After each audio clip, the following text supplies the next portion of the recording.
Okay, let's just jump right in. We've got two things that, on the surface, have absolutely nothing to do with each other: high fashion and high stakes climate policy. So, what's the connection? Well, we dug through the financials and the policy docs, and honestly, we found three connections that are pretty surprising. Let's get into it. So, you're looking at the creative world of a major apparel company on one side, and on the other, a super dense policy paper about carbon credits. It seems like a total mismatch, right? But trust me, you're going to want to stick with us because the real story is hiding where a company's profit and loss statement meets a country's climate strategy. All right, connection number one, we're calling it the global gauntlet. Turns out both of these stories are really about survival and strategy. They're about dealing with some pretty intense international pressure, just on two totally different battlefields. So first up, let's meet our first player, a company called Gokaldas Exports. Now, these guys are a huge deal in India. They make clothes for some of the biggest brands you can think of. And right now, they're stuck right in the middle of a massive global trade fight. Just listen to the words they're using here: navigate challenges, cost optimization. That's not business as usual. That is the language of a company that's hunkering down, trying to defend itself against these really painful US tariffs. And now player number two, this big report from the Institute for Energy Economics and Financial Analysis, or IEEFA. So their whole goal is to help India build a carbon market. But here's the key. They're not just starting from scratch. They're looking at how markets in the EU, Canada, and Australia kind of stumbled, and they're trying to build something way stronger. And that's the bottom line. You've got a corporate battle for market share on one side and a policy battle for market stability on the other. But when you get down to it, they're both about strategy. They're both trying to figure out how to win in a global game where they don't always get to make the rules. Okay, let's get to our second connection, because this is where an abstract warning about policy suddenly becomes very, very real. It's all about what happens when you wait too long. Whoa, look at that, negative 47%. That's the drop in their profit before tax. I mean, that's not a little dip. That is a massive blow to the bottom line. This is what that global pressure we talked about actually looks like in real numbers. And here's the kicker. That 47% drop, it wasn't because of bad decisions or poor management. The report makes it clear. They literally had to eat the costs of US tariffs. They're paying the price for a trade war that they had nothing to do with. That brutal trade environment, this is it. Okay, so what in the world does a clothing company having a really bad quarter have to do with designing a carbon market? I mean, how do these two things even connect? This is the part that got us really excited. Seriously, you won't believe this.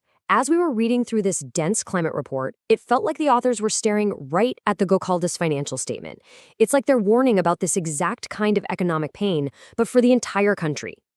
And here it is. This is the sentence. The IEEFA report warns that if you wait too long to build stability into a market, if you put off taking action, you will face disruptive corrections. That's just a fancy policy wonk way of saying exactly what happened to Gokaldas: a sudden, sharp, painful economic shock. So here's the second absolutely jaw-dropping connection. That financial report from Gokaldas, it isn't just about a bad quarter for one company. It's a real-world, real-time case study of the IEEFA's biggest warning.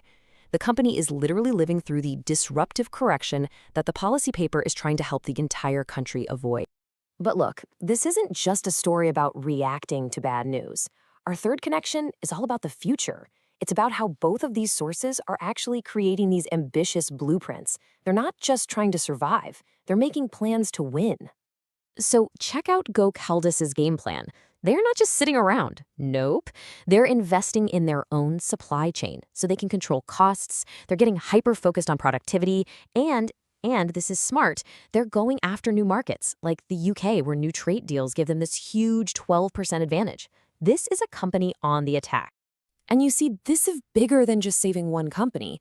Their whole strategy is basically a roadmap for how India itself can become a powerhouse in global apparel, especially as supply chains are shifting all over the world. And here is where it all clicks together. This slide is almost a mirror image of the last one. The IEEFA report is also a blueprint, but it's for the entire nation's green economy. The goal here is a stable, predictable carbon market that makes big, long-term investors feel safe putting their money into clean tech. And there you have it. That's our third and final connection. One is a master plan for a corporation. The other is a master plan for a country. But at the end of the day, they are both about the same thing: building a stronger, more competitive future for India on the global stage. So we've laid out these three connections, but what's the real takeaway here? This is where it gets really interesting, because you can actually read this whole thing in two different ways. So what's the headline? Is the main story here one of incredible corporate resilience? I mean, Gokaldas is fighting back with a really impressive strategy. Or, or is the real story a massive wake-up call for policymakers? Is the takeaway that smart, proactive policy could have prevented all this corporate pain in the first place? Whichever way you lean, the opportunity is just massive. You combine the global supply chain shifts that Gokaldas is tapping into with the investment potential of a well-designed carbon market, and you've got a seriously powerful engine for economic growth. I mean, that India-UK trade deal alone is a total game changer. But that brings us to the single biggest warning that jumps out when you put these two documents side by side. This quote from the policy paper says it all. If you wait, the problem gets bigger. It gets baked into the system, it scares away investors, and then you need even bigger, more painful fixes down the line. Gokaldas's balance sheet is living proof of that. So we'll leave you with this to chew on. We spend so much time looking at big government policies and national strategies, but what if the clearest signs of a country's future, both its biggest vulnerabilities and its greatest opportunities, are hiding in plain sight, right there in the quarterly earnings reports of its biggest companies? Something to think about.